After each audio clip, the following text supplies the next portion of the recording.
You're living through one of the strangest relationship environments in modern history, and nobody is really analyzing this honestly. Because when you compare what people say they want with what's actually happening, something doesn't add up. Fewer relationships are forming, marriage is happening later than ever. Fertility is falling across most of the developed world. Loneliness, particularly among men, is rising fast enough that public health officials are now treating this as a serious health risk rather than a private emotion. Sexual inactivity, specifically amongst young men, has risen substantially over the last 2 decades, and birth rates across most of the developed world have fallen well below replacement. So let's be clear about this picture. Fewer relationships, later commitment, less sex, more confusion, more resentment, and more ideological conflict between the sexes. Whatever system that we're operating in right now is not producing stable relational outcomes. And when outcomes and narratives diverge this sharply, the responsible question isn't who's the villain or who can we blame? The responsible question is which system is producing these results? Because modern dating isn't just a collection of individual choices. It's a social system. And systems don't suddenly destabilize because individuals got worse. They destabilize when incentives break, feedback gets distorted, and participation stops making sense for the people inside of them. And that is where we are now. Every functioning social system depends on one core ingredient: mutual buy-in from its participants. Not perfection, not fairness, just enough belief in its legitimacy that people continue to participate in it. The moment that that belief begins to erode quietly, systems don't collapse overnight. They destabilize slowly. Participation declines, trust weakens, incentives stop aligning, and eventually people stop investing in outcomes that they don't believe they can achieve. And that's where modern dating is now. What we are witnessing is not simply tension between men and women. We are witnessing a growing number of men doing something far more destabilizing than simply complaining. They are collectively withdrawing belief in the system altogether, not protesting, not revolting, withdrawing. And withdrawing is more destabilizing to a system than rebellion. Because rebellion, well, that's still engagement. It can be negotiated, confronted, argued with. Withdrawal cannot. When enough men And this is where a lot of men are. A lot of women are expecting men to continue to engage. Paying is engaging. Well, still do the right thing, still be a gentleman, still, take care of everything. You don't have to like it, but still show up to work, still do your job. This is what modern society is still expecting men to do. And men are saying, I told you I wasn't satisfied with what I'm getting out of it. Well, you just mad because you ain't this, and this. Okay, I'll go somewhere else then. Well, if you walk away, you're not a good employee. Whatever you want to say about me, I'm not going to be around. Well, where did all the men go? They left. Remember, I tell you I was leaving. I was going to quit. Modern women and modern society, they don't believe men until men started walking away. quietly reduce participation or participate only minimally, the system loses the behavioral energy that it was built to depend on. Now, let me set the analytical frame of this video clearly. This is not some moral lecture. This is a systems analysis. We're looking at the incentives, not the intentions, the actual outcomes, not the narratives, and the actual structural realities, not some ideological comfort. Because unfortunately, systems don't respond to how we feel about them. They respond to what people do inside of them. And behavior follows incentives so much more than it follows some arbitrary ideal. So here's what people are missing and what I need you to understand. Modern dating isn't failing because men and women collectively just suddenly got worse. It's failing because the system in itself has lost coherence. And the cleanest signal of that loss of coherence is this: men are not just frustrated. They're increasingly disengaging. And when male participation declines in a heterosexual dating system, uncertainty rises for everyone. Ambiguity expands, trust weakens, commitment delays, and guardedness increases. And you're probably already seeing these symptoms. More situationships, longer undefined relationships, delayed commitment, more distrust, more hedging against risk, and ultimately, more emotional volatility. I like that word there, hedging against risk. This is exactly what a lot of men are doing. They're walking cautiously until they can figure out if you're actually on board with what they've discussed. Men will tell you what they're doing, where they're going, what they're trying to accomplish. But a lot of times, these modern women they'll try to be ambiguous about how they feel.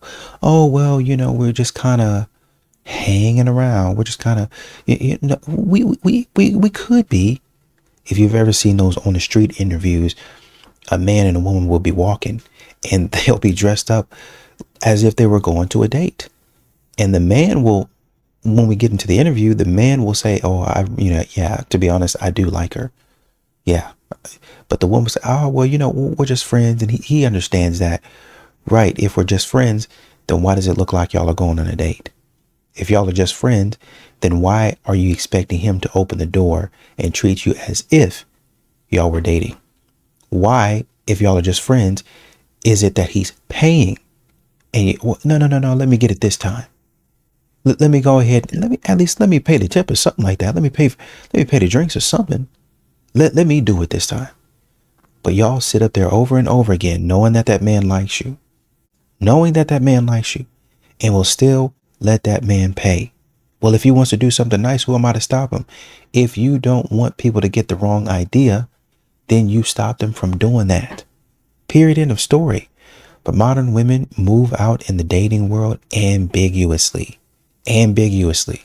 That is not liberation. That is a system that's drifting towards a very low trust equilibrium. And once a system that is built on relationships trends towards low trust, every participant becomes more defensive, even those who genuinely want partnership. Now, I know there's a lot of people who are talking about this, but this isn't just another commentary piece. This is measurable. And the trends are real. There is widely cited survey data that shows a huge asymmetry. Roughly 63% of men under the age of 30 are single, compared with about 34% of women in this same age group. That gap is not trivial. It implies a concentration of pairing, where a smaller subset of men is pairing with a larger subset of women, leaving many men outside of stable relationship pathways. Marriage is also occurring later and less frequently. The median age for men at this point in time sits roughly around the age of 30 for their first marriage, and roughly 28 to 29 for women. This is the highest on record. Now, later marriage isn't inherently negative, but extended time in uncertain and unpredictable relational environments, well, that changes the dynamics of these interactions and ultimately behavior. It increases uncertainty, comparison, risk exposure, and distrust. Sexual inactivity amongst young men has also risen significantly. In some data sets, roughly 1 in 3 men have experienced no sexual activity in the last year. And at the same time, loneliness has become such a health risk that the U.S. Surgeon General is now talking about this. And we're already seeing the consequences of all of this with lower birth rates and fertility issues. Now, interpretations, they'll vary, but the directional trend is pretty clear. Stable pair bonding and family formation are becoming way less common and much more delayed. And this strain is not only for men. Young women report record levels of anxiety, sadness, and relational uncertainty, where social media and comparison culture continue to play a very large role in that. So both sexes are showing signs of strain, and how that strain manifests is different. While men, they'll become silent, withdraw, and disengage. Women become hypervigilant and anxious. And that is a byproduct of what happens when a system becomes highly uncertain. Now, systems don't remain stable because outcomes are consistently good. We know, especially in relationships, that's not the case. And up until this point, dating, relationship dynamics have stayed relatively consistent over the past decade because of narratives, encouragement, social pressure, and expectations. Because every single social system runs a similar story. What's normal, what's desirable, what's progressive, what's toxic, and what needs to change. And for years, the dominant narrative has placed male behavior as the primary thing that needs an adjustment. Men need to communicate more. Men need to commit. Men need to improve. Men need to become emotionally fluent. And Thank you for saying that. This is what men have a problem with. For decades on end, men have needed to be the ones to change. Men have needed to be the ones to do the heavy lifting. They've been the ones that need to. Oh well, you need to pay. Like I said once again, you need to continue to do your job. You need to continue. Regardless, regardless, regardless, regardless of me treating you like trash. Stupid, man. Stupid. These modern women, just stupid. Just stupid. Regardless of me acting a fool, telling you I'm going to block you, you need to go ahead and pay this $250 tab. You got to be kidding me. You got to be kidding me. No man in their right mind is going to do that. None. But modern women literally, and they seriously think that men are going for it. Kate, I appreciate you. Thank you so much. This is exactly what men are going through. Exactly to a T. I keep on telling, well, men got to do this. And then, okay, you did that and you mastered it. Okay, then do this. Oh, you mastered that too? Okay, then do this. Okay, you mastered that too. Okay, then do that. How come y'all not got it? How come y'all not improving? How come y'all not got to do anything? Oh, well, I'm the woman and I've done the inner work. No. See, even if we don't do the inner work, this is how we've grown up. We've socialized like this. We've grown up. We've been taught this from a very young age. And men, they grew up in a toxic environment. Their fathers didn't love them. They were thrown out of the window left and right. And so naturally, when they broke their back, it broke their hearts and it broke their psyche. And now they've been this way for years. This is a whole bunch of foolishness. No accountability on the woman's side. And to be fair, some of that is valid, but systems become incredibly fragile when accountability becomes asymmetrical. And we all know this. Reciprocity matters. When one side feels perpetually scrutinized, while we keep the other one largely insulated from any type of feedback or corrective action, resentment becomes predictable. And that shift matters. And initially, there was a lot of anger. And anger is not bad. Remember, it's still engagement, but disillusionment, now that's exit behavior, and that is problematic. Now, with the narrative piece, narratives tend to keep engagement going for a prolonged period of time. But just like anything else, those narratives have a shelf life because eventually lived experience will override the narrative framing. Because when enough participants within the system realize that their efforts are not going to bring them the rewards that they expected it to, they don't necessarily outwardly protest. They quietly reduce investment. And that brings us to... And this is what happened with a lot of men. Well, you're lonely. You're single. I don't care about that. Well, you're not paying anymore. You're not doing this. I don't care about none of that. Modern women, and this is the problem. Modern women love to hear themselves talk. Modern women love to hear. They love to get in a round table in a circle and just go around complaining about what's not working. And we're going to stand up and we're going to do something about it. Unfortunately, this is something that you can't do anything about. Men don't have to cooperate with you. You can't physically make them cooperate with you. Well, what are we going to do? Well, we don't have any entertainment. We thought men were going to be here to pay for our drinks. We thought men were going to be here at the singles event to validate us. No, they're not. They're not. They used to. They thought it was going to be a chance, maybe not to meet somebody, but maybe to get out the house and have a little fun. Maybe I can get out the house, shake a couple of hands, be nice to look at some beautiful women, get a drink, have fun, and just kind of hang around. I'm just saying, I would like to find somebody, but I'm just hanging out. But now modern women have made these spaces so incredibly toxic that men don't even want to hang out in those spaces anymore. And then when men start inviting each other over, Hey man, I got some wings and some beer, man. You want to come over and you just watch the game? Where the men at? Oh, we over here watching the game. Oh, why y'all always do that every weekend? I mean, cause I like I like watching the game. He likes watching the game, so we just kind of.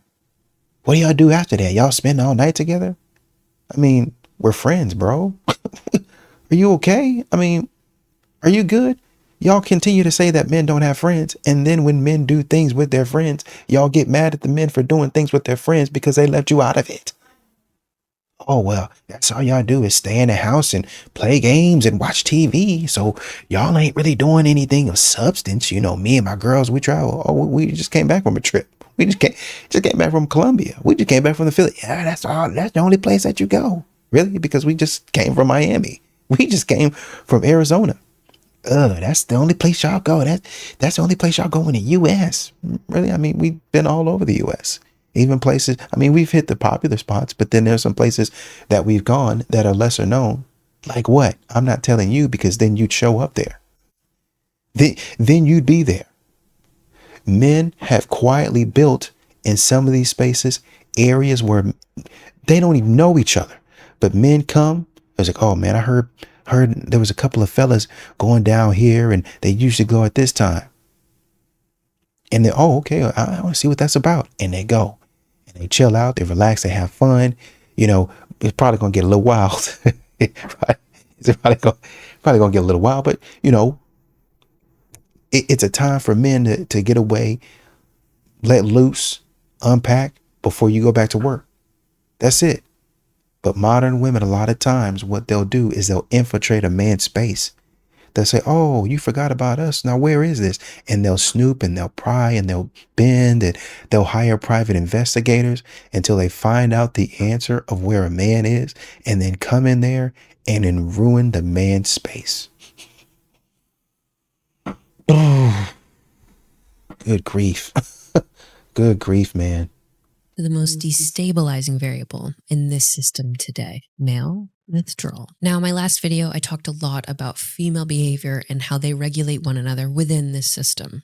And today, I want to talk about the contrast when it comes to men. Men and women do not respond to environments in identical ways, as many people want you to believe that men and women are the exact same. They're not. Women, on average, are much more socially regulated. Men, on average, are much more incentive regulated. So when a system feels confusing or unstable, many men just run a very simple calculation. Is effort producing reward? Is investment producing an outcome? And under all that, is participation in this even rational? If the answer begins to feel uncertain, unlike women, men are not going to hold public conversations and discourse about it. They simply reallocate their effort. They work. I'm not going to come. I'm not going to be there. And it's how most men operate. I'm not going to be there. That's why you got to keep on calling them. Men, please, can you come to this event? No. Men, please, we'll pay you. No. Men, we got to have you. We have 50 women here and no men. No, I'm not coming. Man, y'all lame. Y'all are bees. Y'all are sassy. Y'all acting like women. I hear you, but I don't hear you loud enough to care. Be blessed. More, train more, pursue individual hobbies, and reduce exposure to high-risk, low-reward situations. Now, from the outside, this can look like avoidance, but from the inside, it's actually a very strategic adaptation. Men historically orient themselves within environments where the effort to reward ratio is relatively clear. Work has rules, fitness has rules, skill building has rules, but modern dating increasingly feels like it has none at all. So instead of protesting ambiguity, many simply reduce participation. Now, this doesn't mean that withdrawal is always healthy, but it is understandable in a system where the perceived effort to reward ratio is simply unclear. Now, women often maintain relational orientation even when they're frustrated, but men are much more likely to detach entirely if a domain feels low in return. When women become dissatisfied, they talk more. When men become dissatisfied, they often stop talking and quietly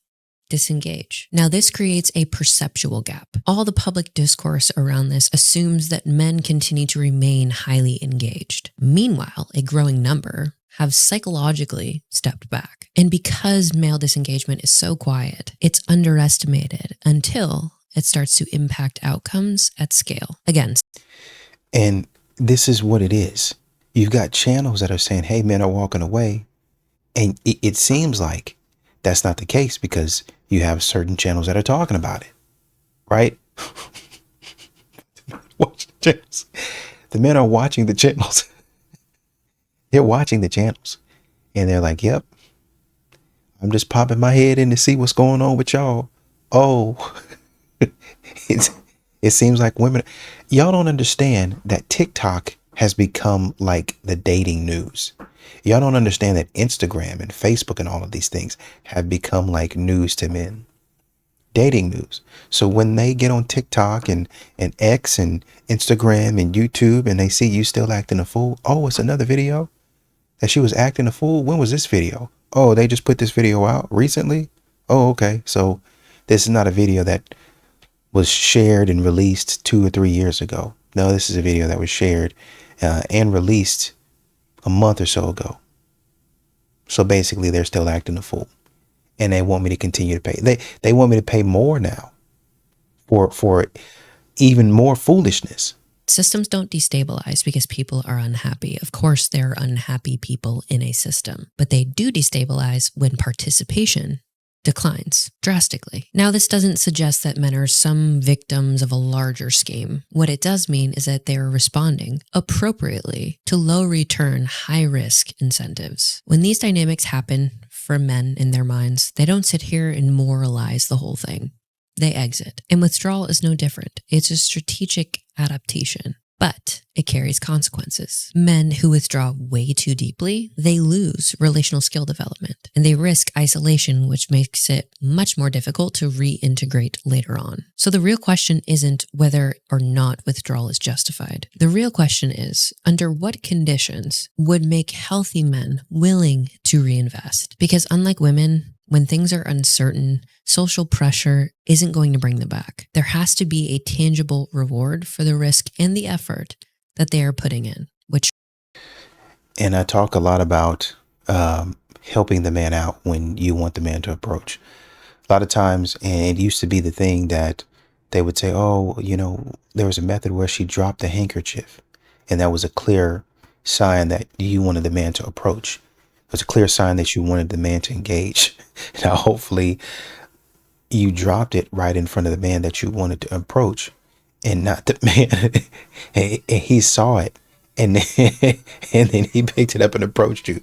And that was different from a man that you didn't want, a man seeing it that you didn't want to approach and him picking it up because the man that you wanted to approach walked straight past it. You turn around looking for a pleasant surprise. And he is surprised. Like, I wasn't expecting you. I wasn't expecting you. I was expecting my Prince Charming. But the point is, it was a clear signal to the man. Hey, I am interested in engaging with you. And the man said, okay, let me do my thing. I don't know if it's going to work out, but at least I can have a conversation. At least at the bare minimum, at the very least, I'm going to be able to have a conversation. It's a warm lead instead of a cold lead. Modern women nowadays, they don't give you any of that. And that's what I say all the time. You got to help the man out. Well, I looked at him for 2 seconds and I blinked and I twirled it all around and I looked at him again. No, you need to learn. You need to figure out how to say, hey, I'm clearly trying to communicate with you that I want you to come over here. I'm clearly trying to do that. And this is how. Well, I don't want to be embarrassed. Well, think of how the man feels. That's why you got to work together. And that's what I keep on saying. You have to work with the man. Modern women are so passive nowadays.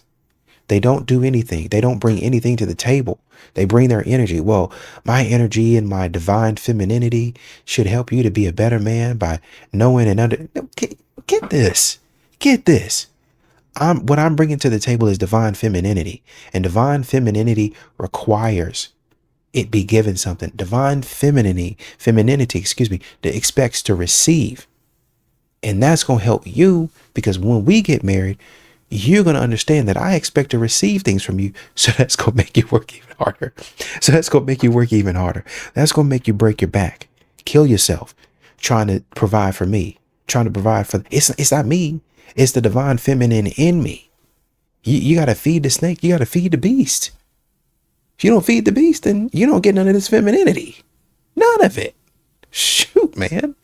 Right now, and I'm not going to speak for all men, but I'm going to assume none of them, or the majority of them, are not experiencing. Now, if you're like me and you like to observe systems from the 10,000-foot view, then eventually you come to the question of who is benefiting from this dynamic. If trust is declining, if loneliness is rising, if relationships are forming way less frequently, why does the broader ecosystem surrounding modern dating continue to operate exactly as it is? When negative outcomes persist across large populations of people and nothing meaningful corrects course, the instability itself might be serving some other means, economic or structural incentives, not as a cartoon conspiracy, but as alignment of incentive. Modern economies nowadays, in 2026, they run on attention, consumption, and psychological activation. And few psychological states drive engagement more reliably than dissatisfaction and uncertainty. Stable, fulfilled, happy people,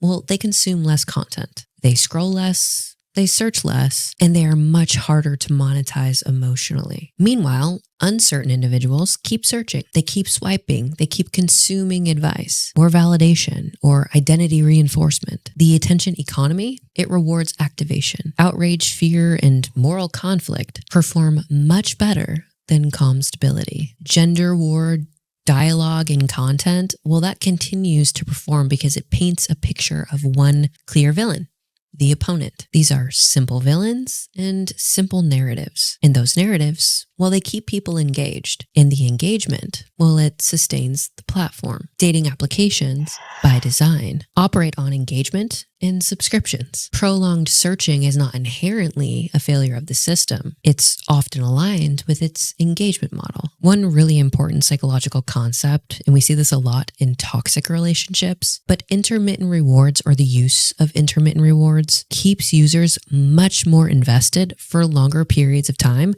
than predictable outcomes. On top of that, we have celebrity culture and social media further inflating these norms. Men continue to compare themselves or be compared to these high status male archetypes, and women compare themselves to these highly curated, molded lifestyles and highly selective partner portrayals. And as a consequence to all this, what happens? The expectation baseline raises well beyond statistical reality. And when expectations inflate much higher than real world outcomes, dissatisfaction becomes inevitable. Add to this a cultural environment where therapeutic language and moral language is often used to categorize ordinary conflict. A disagreement, now it's a pathology. Incompatibility, a moral failure. And a system that moralizes everything will lose its ability to self-correct. So if you want the responsible version of a conspiratorial insight, it's this. Not that a secret group is organizing some relational instability and decline,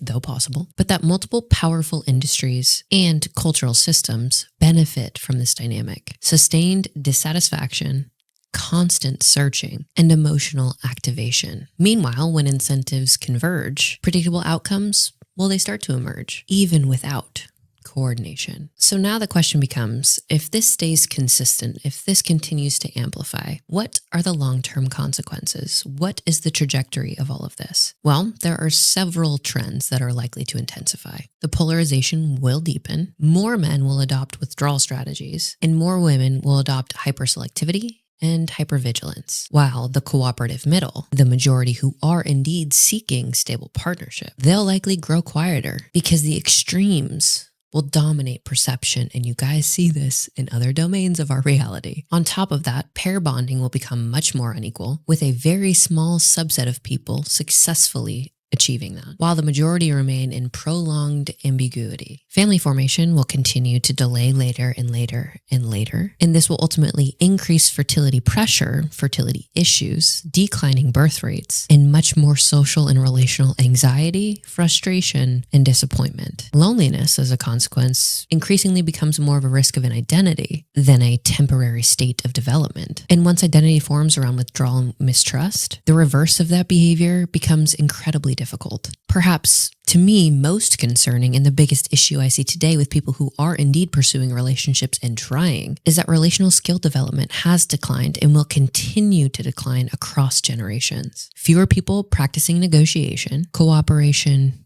compromise, respectful dialogue, and this ultimately drives weaker relational capacity, even for those who truly want that outcome. And I think, like I said, from a man's perspective, you got to help him to trust the situation. It's very hard for somebody to trust you, and they got to throw down $200 to earn your trust. Or it's not even earn your trust. You got to throw $200 down to get me to know that you're a potential candidate. You're a serious player. You're not just a tire kicker. So now I'm already out of $200, and the experience hasn't even started, right? I already got to spend 200 on you, and then I gotta wait at the end of the night, or maybe we go on another date. So I got to put out another $200, and then we go out another way, another night, and I got to put out another $200. So that's $600 that I've put out without ever knowing if there's any potential between us. And men are saying that's too high of a price for me to pay, man. It's just too much. I like you. I think you look great. I think you're a good person, but I'm not receiving any reciprocity. I'm not receiving anything back. And it's got to be more than your energy, right? You got to help. Once again, you have to start helping men out. You have to start looking around and saying, what can I do? How can I get this man to understand that I'm actually here for him? I'm actually interested in him. How can I get this man to trust that, no, you are a potential candidate? Like you, unless something goes wrong, you and I probably going to be exclusive. Now I got to follow your lead, but we're going to be exclusive versus, I've got 5 or 6 other men on my roster, so I'm going to go talk to them. They're all going to take me out on expensive dates, and may the best man win. So now at minimum, you have men, if you continue to do this, you have men that'll spend $600 on you each. Let's say you have 5. You have each man sending you or spending over the course of maybe a couple of months, spending $600 on you. And you're still up in the air. You're still in limbo with all of them. I remember a woman talking about a man spent like, what was it, $20,000 on her in a night or something like that. And they just walked around like, it's like, yeah, I mean, it can happen. It doesn't happen all the time, but you know, that's normal to me. That's my life. People always pay for me. They always give me this. They always give me that. You know, it's because I'm pretty. Right. But men are saying, okay, I love the fact that you're pretty. The average man is saying, okay, I love the fact that you're pretty, but I want something more from that. I want a family. I want to leave a legacy, right? I enjoy coming home to you. I enjoy looking at you. I love all of that. But how are we going to actually maintain or develop and maintain a friendship? How are we actually going to move forward? I want kids, man. I want to have a house. Everything that other people want to have, I want to have that. How are we going to work together to get that? Can you show me your vision, your side of it in action? Don't just talk about it. Well, yeah, I want to have this. I want to do this. How? I want to know, how do you nurture the kids? How do you cook? How do you clean? Right? Do you go to church? Do you not go to church? Are you a Republican? Are you a Democrat? I want to see your house. I want to see what you do. I want to see the type of choices that you make. I want to see more of how you and I react together, how we talk to each other. I want to see more of that. Not just this sitting here saying, oh, well, my femininity should be enough for you. That's not enough. You got to show that you're willing to help me out. You're willing to put into the vision. And a lot of modern women aren't. And it makes it hard for men to move forward.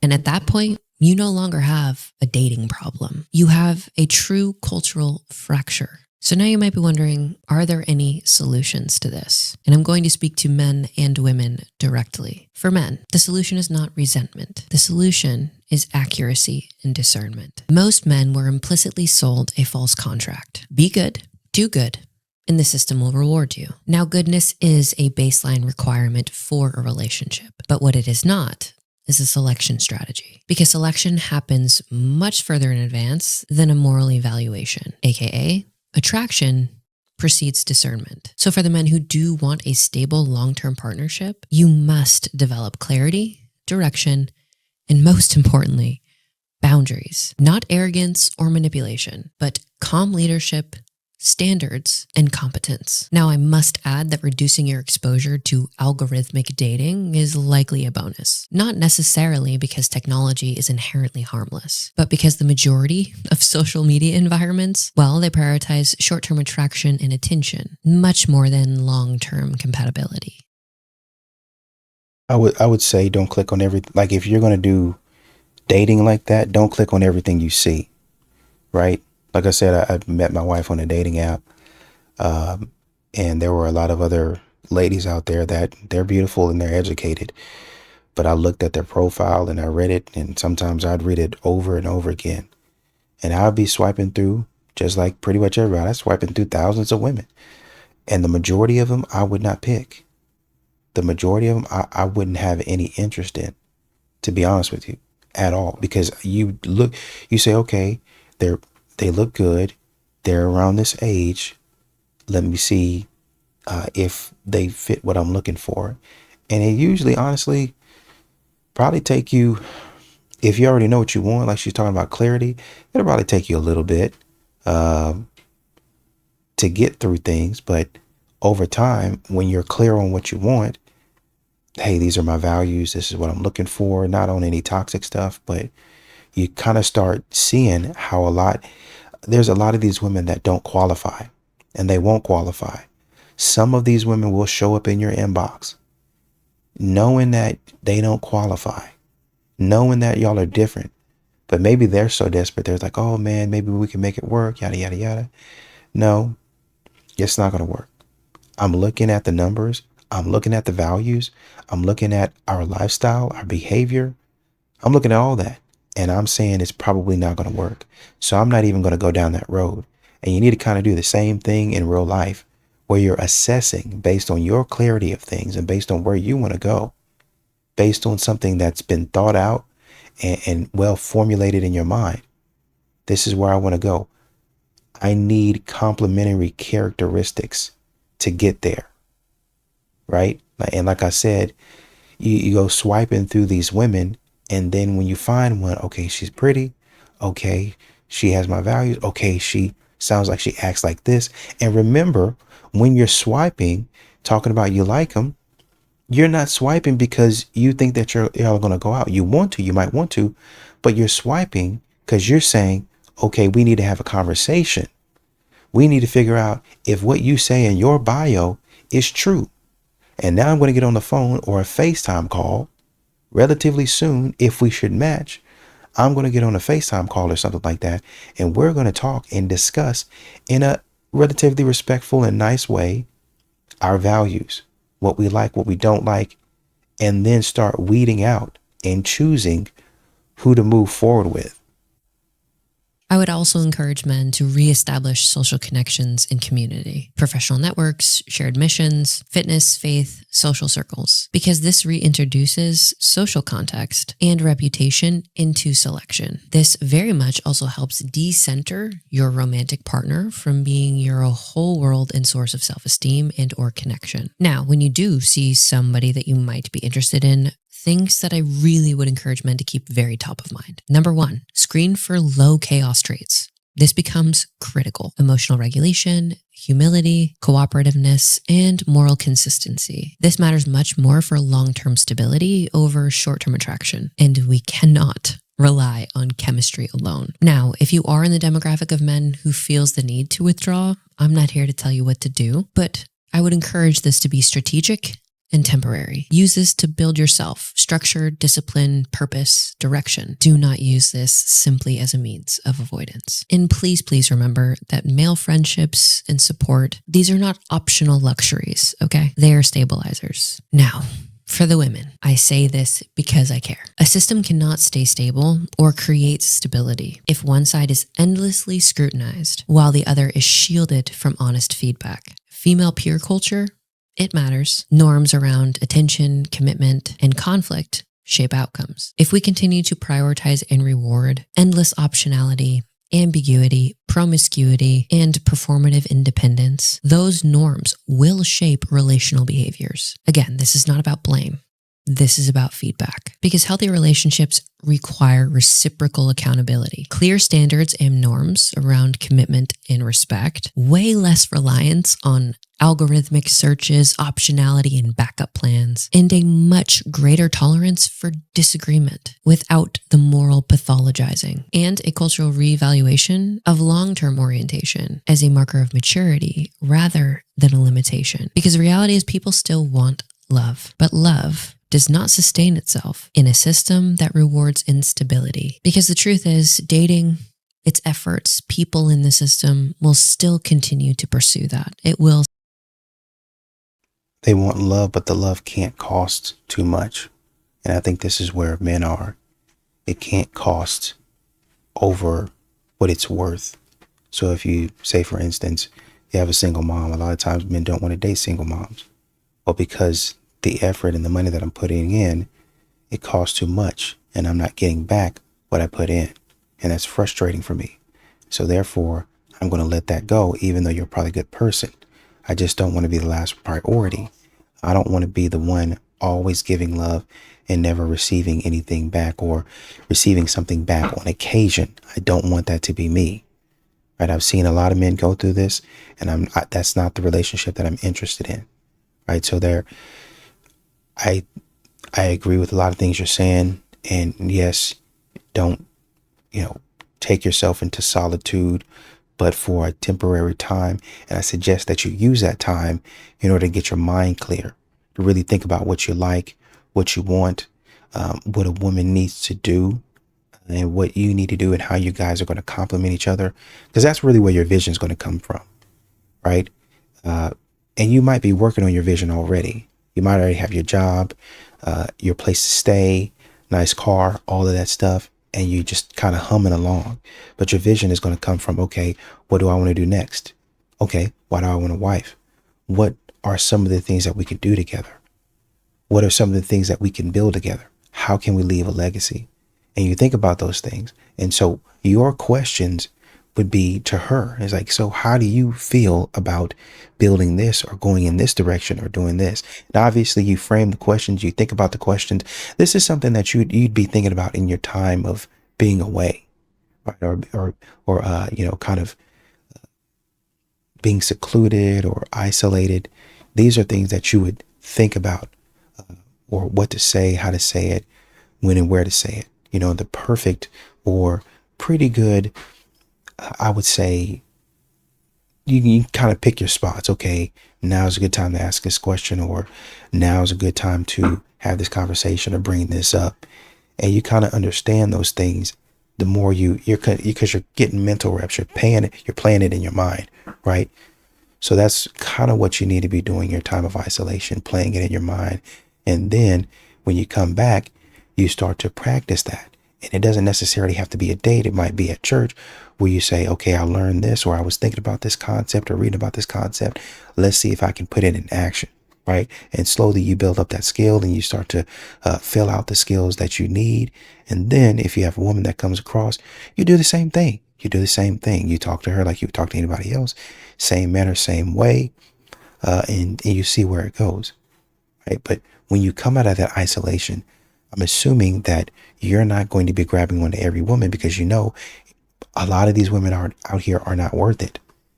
And so you would only be going for and talking to the women that are, I don't want to say interested just yet, but they're not repulsed by you.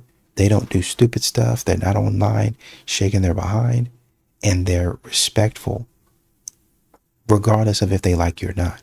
Respectful women, you say, hey, I would like to take you out.